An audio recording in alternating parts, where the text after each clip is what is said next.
জয়পুরহাটের খেতলাল সদরের একটি ডেন্টাল চেম্বারকে ঘিরে উঠেছে গুরুতর অভিযোগ কায়েম ডেন্টাল কেয়ার নামে পরিচালিত এই প্রতিষ্ঠানে দীর্ঘদিন ধরে রোগী দেখা, প্রেসক্রিপশন লেখা এবং রুট ক্যানেল সহ বিভিন্ন দাঁতের চিকিৎসা সেবা দেওয়া হচ্ছে। অনুসন্ধানে উঠে এসেছে একাধিক নথি, প্রেসক্রিপশন ও সংশ্লিষ্ট ব্যক্তিদের বক্তব্য জানিয়ে প্রশ্ন উঠেছে, এসব সেবা কি প্রচলিত আইন ও বিধিমালার সঙ্গে সামঞ্জস্যপূর্ণ? অনুসন্ধানে জানা যায়, চেম্বারটি পরিচালনা করেন মোহাম্মদ শামসুদ্দিন ও তার ছেলে মোহাম্মদ আবু বকর সিদ্দিক। প্রাপ্ত তথ্য অনুযায়ী শামসুদ্দিনের নামে স্বীকৃত দাঁতের চিকিৎসার কোনো ডিগ্রি বা সনদের তথ্য পাওয়া যায়নি। তিনি দাবি করেন 2005 সালে 1 বছর মেয়াদী একটি প্রশিক্ষণ গ্রহণের পর থেকে দাঁতের সেবা দিয়ে আসছেন। তার প্রেসক্রিপশন প্যাডে নিজেকে বিডিএর সদস্য হিসেবেও উল্লেখ করা হয়েছে। অন্যদিকে প্রাপ্ত সনদ অনুযায়ী Mohammad Abu Bakar Siddique state medical faculty থেকে ডিএমটি অর্থাৎ ডেন্টাল টেকনোলজিস্ট প্রশিক্ষণপ্রাপ্ত। তার নিবন্ধন নম্বর 40906। এবার প্রশ্ন, একজন ডেন্টাল টেকনোলজিস্টের দায়িত্ব কি? Bangladesh medical and dental council অর্থাৎ বিএমডিসি এর বিধান অনুযায়ী একজন ডেন্টাল টেকনোলজিস্টের কাজ মূলত বিডিএস ডেন্টাল সার্জনকে কারিগরি সহায়তা করা, যেমন দাঁতের ছাপ নেওয়া, নকল দাঁত তৈরি, ব্রিজ টাউন ও ডেঞ্চার ল্যাবে প্রস্তুত করা।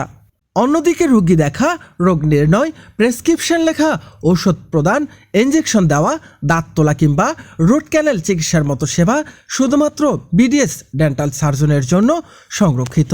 আমাদের হাতে আসা 3টি প্রেসক্রিপশন পর্যালোচনায় দেখা যায়, 5 জুলাই 2026 তারিখের একটি প্রেসক্রিপশনে মোহাম্মদ আবু বকর সিদ্দিকের নামে RCT 1500 টাকা উল্লেখ করা রয়েছে। একই প্রেসক্রিপশনে টিসিপ, ইটোরিক্স ও প্যান্টাব্রেক্স ওষুধও লেখা হয়েছে।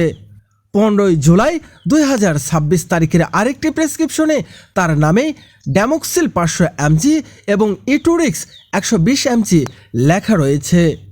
এছাড়া 6 জুন 2025 তারিখের একটি প্রেসক্রিপশনে মোহাম্মদ শামসুদ্দিনের নামে RCT এক্সট্রাকশন এর উল্লেখের পাশাপাশি টোফেন, টিসিফ ও প্রোনেক্স MPS ঔষধ লেখা রয়েছে।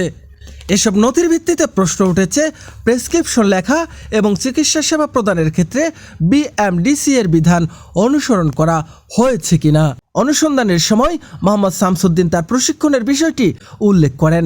প্রতিবেদকের কাছে ভিডিও সাক্ষাৎকার, নথি ও অন্যান্য তথ্যই এই অনুসন্ধানের অংশ হিসেবে সংরক্ষিত রয়েছে।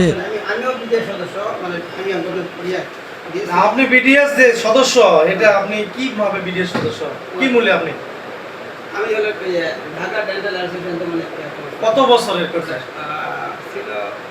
1 বছর কোর্স ছিল আপনার 5 সালে। আচ্ছা, একটু বাবা, 1 বছর কোর্সে কি আপনি বিডিএস করতে পারেন? না, বিদেশ তো বিজে ডেন্টাল অ্যাসোসিয়েশন বিজে বাংলাদেশ যে ডেন্টাল।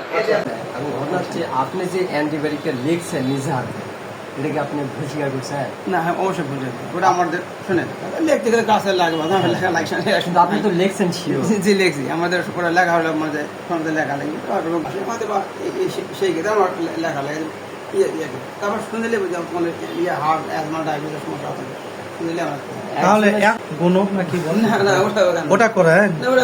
তাহলে আপনি একজন ব্যক্তিকে দেখে কিভাবে বোঝেন তার হার্টের সমস্যা নাই? জিজ্ঞেস সময় কিভাবে বোঝে? এই 1 সেকেন্ডের মধ্যে একটা মানুষের সমস্যা হতে পারে। হ্যাঁ, না মৌখিক কোনো গল্প, আমার কি রোগ আছে আপনি মৌখিক গল্পতে বুঝতে পারবেন।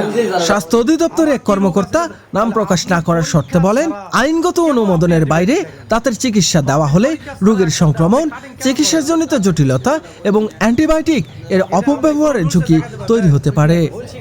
স্থানীয় কয়েকজনের অভিযোগ, কম খরচে চিকিৎসার কথা বলে রোগীদের আকৃষ্ট করা হয়, তবে চিকিৎসা সংক্রান্ত জটিলতার অভিযোগও করেছেন কেউ।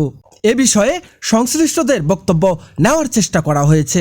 জয়পুরহাট জেলা civil surgeon officer doctor Al Mamun জানান, বিষয়টি তদন্ত করে প্রয়োজনীয় ব্যবস্থা নেওয়া হবে।